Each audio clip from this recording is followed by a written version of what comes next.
Absolutely everything that happens in your life, whether it's good or bad, is completely your fault.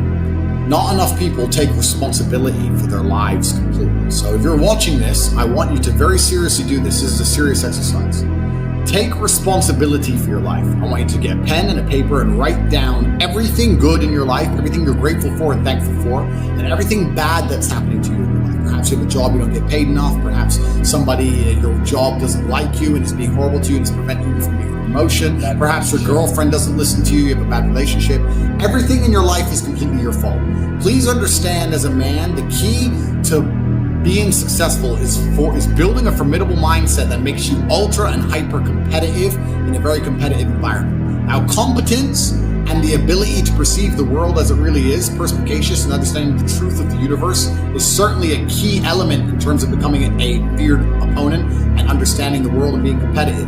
However, there are certain scenarios, there are certain times in which you don't have to be concerned with being right or wrong. You must be concerned only with being as competitive as possible. This is the idea I try and teach people inside the Matrix when I say I do not believe depression is real, and they try and convince me it's real. I don't care what science you come up with convincing me it's real, because if I believe in depression, I am more likely to become depressed. If I don't believe in it, it cannot affect me. I cannot become depressed if I do not believe in depression. So by extension, my mind is more competitive. I'm a more feared opponent. I'm more dangerous if I don't believe in depression. That's why I've created my mindset to be as competitive as possible. You must understand that competitiveness as a whole is the baseline for masculine experience. Every dollar you want is wanted by other men. Every female you want is wanted by other men. You are competing against other men your entire life. Even when you walk into a room, instantly you are measured and sized up and down, and you are competing. So for this reason, you must understand that you must build a mind that allows you to compete day after day at the highest possible echelons and be successful. Build a competitive mind. Now, to do that, you must self-analyze. Everything in your life is your fault. By accepting everything in your life is your fault, it makes you more competitive. If you believe that things just happen to you or that bad luck just comes and you can't affect it, you're not as competitive as someone like me who believes that everything is my fault. If it rains tomorrow, I am responsible for the rain. Do you understand? You may think I'm crazy, but I'm not, because I could have looked at the weather forecast and flown to another country to avoid the rain. There is always something I could have done. I could have packed an umbrella. I could have planned to go driving on another day when it's not raining. Everything is my fault all the time. I have absolute and utter self-responsibility and accountability, which allows me to become as effective as possible when I'm facing my problems. When the enemy, when the problems appear, my Aikido is max level 1000 because I am self-analyzing permanently. Everything I do is self-analysis. One of the things I get asked all the time is how I speak so compendiously, interestingly, and concisely. I'll make mistakes or going and pausing and being a dummy. It's because I self-analyze. I listen to myself speak. I watch it back. I try and improve my vocabulary. I read the dictionary. I make sure I get very good at trying to get my ideas across to other people and make them understand me. Everything from the way I speak to the way I walk to the things I do to the woman I spend my time with to the friends I hang around with to the businesses I'm involved in. All of it is absolutely and utterly based on complete accountability and self-analysis. So you must self-analyze. If you're watching this, I am imploring you as professional individuals who care about improving their lives. At the end of this live stream, go to corporatekate.com, sign up for the free email list, then get a piece of paper, write down everything in your life you're happy for, everything in your life you're not happy for, understand absolutely all of it is your fault. And once you truly understand that and make a plan to change it, things will begin to change. Nothing good in life happens on accident. You're never going to become rich on accident. This is actually very interesting to tie back into the very first super chat we had here with the guy saying that he tries to educate people in the real world and brokies, they think they know it all and brokies don't want to listen. If you don't want to join the real world and start listening to people with hundreds of millions of dollars explain to you how to get rich, that's fine. Then do something else to get rich. Tell me what your other plan is to get rich. And if you have no other plan, then you may as well join the real world, because you're not going to get rich on accident. It's not going to happen with an oops. It's not going to happen. You're not going to find a bag of money on the floor. You have to get rich on purpose. You need mentorship. You need guidance. You need information. You need people to sit and teach you how to do it. That's what we do inside the real world. But if you don't want to join that, then you need to have another plan that's just as good, if not better. And for most of you, you're not going to have another plan. Self-accountability is absolutely really important. It's based on self-reflection. Good question. It should be a daily habit for every single man who is serious about improving things. So I've got a quick question that I'm going to answer, even though it's only $1 super chat. It's a very stupid question that has a very serious answer. It's from Harith Rakim. Hi Tristan, I would like to have a brief conversation with you about something you said. I'm afraid I disagree with. I understand you're busy. How do we fans contact you? You don't. You contact me in the exact same way that I'm going to contact Elon Musk and Jeff Bezos. I do not have their number right now. Give me 2 years, give me 3 years, give me billionaire status, give me more hard work, and I may find myself at a table where I can have a conversation with Elon Musk and I can have a conversation with Jeff Bezos and I can pick their brain, I can ask them about their opinions. You, whoever you are with your $1 super chat, Harith Kareem, are not my peer.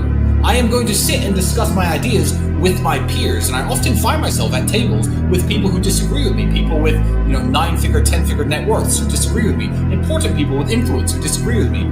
You are a guy on Rumble right now with a single dollar throwing at me. I'm not going to answer your question to the 40,000 people watching, and if you send me an Instagram DM, you're going to be one of thousands of people who do this every single day, and I'm not going to reply to you. If you want to have a serious conversation with somebody more important than yourself, somebody richer than yourself, somebody whose time is more precious than your own, then you have to work your way up until you are on that person's level. If you're not on their level, they're not going to talk to you. So I want to have a brief conversation with something that you said that I disagree with. My short answer is I don't care that you disagree with me because I don't care who the fuck you are. Bro. And I'm never going to care. And maybe one day, 7 or 8 years from now, if I'm sitting at a supercar meeting and some guy in a Pagani drives up to me and says, "Hey Tristan, my name is Harith Kareem. Do you remember when you said I wasn't on your level and I want to pick your brains? Well, now I am." I'd be like, "Oh, well, that's quite a nice Pagani. Let's have a bit of a drive down the road. I'll happily talk to you."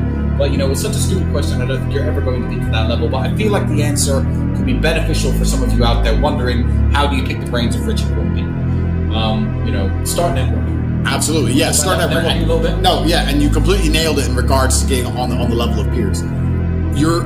It's amazing how life can be one of two spirals. It can be a downward spiral where you keep making a bunch of mistakes and you keep doing dumb shit and you end up at the very bottom. But an upward spiral is also very real. If you do the right things, if you're on time, firm handshake, train in the gym, good shape, try your best, make money, invest, learn, get a good network, pay attention to people who you know are living the life you want to live, like us or like anybody else. Perspicacious, indefatigable. If you're trying your absolute best all of the time, soon your life will start to improve. And when your life improves, you meet better people. When you meet better people, you can have more interesting conversations. You can make more money. You have a better network. You can go to new places. You can meet even more important people. And all of a sudden, you'll see that life can very quickly become an upward spiral. It's nearly impossible for people like you and I to now become broke. It's an upward spiral. We can't go poor. We know too many rich people. We can't not have good business ideas. We can't not fix problems. We can't not have fun. We can't not have good relationships with women. We can't not stay in nice houses. It's nearly impossible for us not to have everything we want. An upward spiral is also very real, and you nailed it with our friend here. Anybody who is below us and not on our level, if you really want to talk to us, you know exactly what to do to have a conversation with us. Become too important to ignore. We became too important to ignore. And it's down to you now to become too important to ignore. If you have any kind of honor inside of your heart, if you have any kind of respect for your ancestors, if you have any kind of healthy masculine ego, which you're supposed to have, not the ego which destroys you, the ego which convinces you that you're special for no reason, but instead the ego which convinces you need to be respected and you're prepared to do any amount of work it takes to be respected, it's fantastic. That's a good thing. Having an ego you work hard to justify is a superpower. If you want to matter, if you want to argue with us or disagree with us on any subject, then you need to get up and get to work. That's the only answer. First things first, the biggest mistake most of you are making. You should be hungry all of the time. You are an animal. Do not forget that you exist in two realms simultaneously as an individual. You exist with your evolutionary biological makeup as an animal and also the societal version which has been constructed. They're different things. But as an animal, your body is designed to perform at best while you are hungry because you're supposed to be hunting for food. If you're full of food, you're going to be lazy and lethargic. You should always be a little bit hungry. Even after I directly finish a meal, I'm a little bit hungry because I don't eat enough to have enough food. So the first thing is always stay a little bit hungry. Second thing is coffee. Caffeine is a miracle drug. I am heavily caffeinated at all times, 15 to 20 coffees a day. I've also done a lot of research into coffee, a lot of research and understanding. I've also tried to quit coffee to see if there's actually any genuine benefit or improvement to my life. There is nothing wrong with coffee. It can never hurt you. Coffee, a bunch of it. Less food, more coffee. Third thing, you need to have your supplements, etc. right. this is coincidental. I'm going to mention them because obviously the question asks them. I do not take protein powders. I do not take creatine. I do not take steroids. I do not take TRT. Nothing. Lots of coffee, lots of meat. When I do eat, I eat once a day. And to make sure my energy is on point, we have our supplement brand here. We put them all together. You can see them here at the bottom, at the back. You can get them at cobratate.com. But we have unmatched perspicacity, which is a mental clarity compound, which has been constructed. And we have sheer indefatigability, which is a vitamin support complex. Obviously, unmatched perspicacity is the ability to perceive. Perspicacity means perspicacious, the ability to see things, perceive things. Sheer indefatigability. Indefatigable means somebody who does not get tired, does not fatigue. That's the vitamin support complex. And we have feared opponent, which is a testosterone booster, because also your hormones are very important. As a man, you need to have high testosterone. If you stay a little bit hungry, eat a meat-heavy diet, lots of coffee, have your 3 supplements, which you can find on cobratate.com, you will begin to work faster. I absolutely guarantee it. In fact, remember this guy's name? What's his name? Write his name down. Do those things. Do those exact things. Stay hungry, drink coffee, and try these supplements, and send us another super chat after the next emergency meeting and tell us the truth. Tell us the truth if you genuinely feel better, because I guarantee you do. Guarantee. Who So all of these questions are actually quick fire questions I feel like you can answer. I think you can go into this a little bit. I went into it on my cigar meeting about FTX and the plans of FTX. But this one is, how many millions have you made from crypto? You also invest in stocks. I feel like that's from M. Cuevas 12. I feel like the question should be more, how do you feel about crypto in this current time? Because how many millions have you made from crypto? If I tell you, because I've made money certainly in the golden age of crypto, or the silver age, or the bronze age, certainly. But I think now we're in the stone age. So you asking that question, I don't want to inspire anybody right now to think that you're going to get into crypto and make millions and millions of dollars. But you are, but not quickly. Here's the good point. Yes. When crypto's going up and crypto's reaching all-time highs, everyone's panicking, trying to get hold of money to buy crypto. Too late. You need to buy the crypto now that the prices have tanked, so that when the next bull run comes in 2 to 3 years, people are saying it's going to be soon. That's all code. These are people who are trying to make fast money because they don't have any business sense. That's all garbage and code. The real money is going to come in 2 or 3 years. Now is when you need to be panicking for money. Not when crypto was spiking and everyone was talking about it and every dummy was making money. Then it's too late. You need to be panicked now, make money now, stack your bags now. Stick to the basics, Ethereum, Bitcoin. The coins are not going to go anywhere. You should be panicked now to buy as much Bitcoin needs as possible, so in 3 years you can guaranteed retire from life forever. You were panicking more to make money to buy crypto when crypto is reaching all-time highs than you are now when it's on sale. Think about how stupid that is. It's the same coins, the same infrastructure, the same ideals, the same technology. You need to buy now. So now is more important than ever for you to make money. Don't worry about crypto all-time highs and all that kind of crap. You need to make a bunch of money now, urgently, quickly, and start stacking a bag so when the all-time highs come again, you can sell out $25 million. The people who are not panicking to make money now to buy crypto that it's tanked don't understand the world, because those people were panicking to buy it when it was already at the top. That's when they really wanted to get more Bitcoin. Now it's down, they don't want to get it anymore. That is a big mistake. Now is your chance, ladies and gentlemen. I just said this inside the real world yesterday. I said to all the students, you are making money at the most important time because the entire world is on sale. You need to make money now in the hard times. This is how you build your chance to truly get enough velocity to escape the matrix. But the reason people don't like trying to make money in hard times is it's harder. There's less money around, recession is coming, inflation's here, people are holding on to their money, the whole economy is getting tighter, they're saying that property is going to tank, stocks are going to tank. We discuss all of this in the real world. We tell you exactly how it can benefit you. We tell you exactly how you should invest and how you can set yourselves up for the future. Now is the time to make as much money as possible. You do not have time to waste. If you make money now inside the real world and invest correctly, any one of you can be retired from ever working a matrix job in 3 years from now, guaranteed. You must escape the work, consume, die cycle. You must escape the matrix we are trying to show you. When times get tough, meritocracies appear. Let me give you an example. Let's imagine we're running a company, and this company has a whole bunch of easy sales. Let's say we're selling cars, and everybody wants one of our cars, right? So a bunch of people are walking into the car dealership, and we have 5 salesmen. 1 is really good, 4 are average. Well, everyone wants the car, so lots of leads are coming in, and all the salesmen have enough leads, and all the salesmen are making money. Then let's imagine something bad happens to the car brand. There's a big crash, or the cars keep setting on fire, or something happens that damages the brand. Now less people are coming in, less leads are coming in the door, but also the company needs money worse than ever. So now what happens is when a lead walks in the door, the sales manager takes all the leads and gives them to the best guy, because he can't risk you average guys from ruining leads, losing a sale. No, everything goes to the best guy. When times get tough, when the world gets hard, like it's about to get, crypto's over, the easy money is over, finding money on the floor is over, all the dumb shit is over. The realm of the amateur has been completed and finished. We are now entering the world of professionals. When times get hard, it becomes an absolute meritocracy, and the very best of the best get more opportunity. That best salesman will sell more cars than before, whereas the average and the crap people suffer.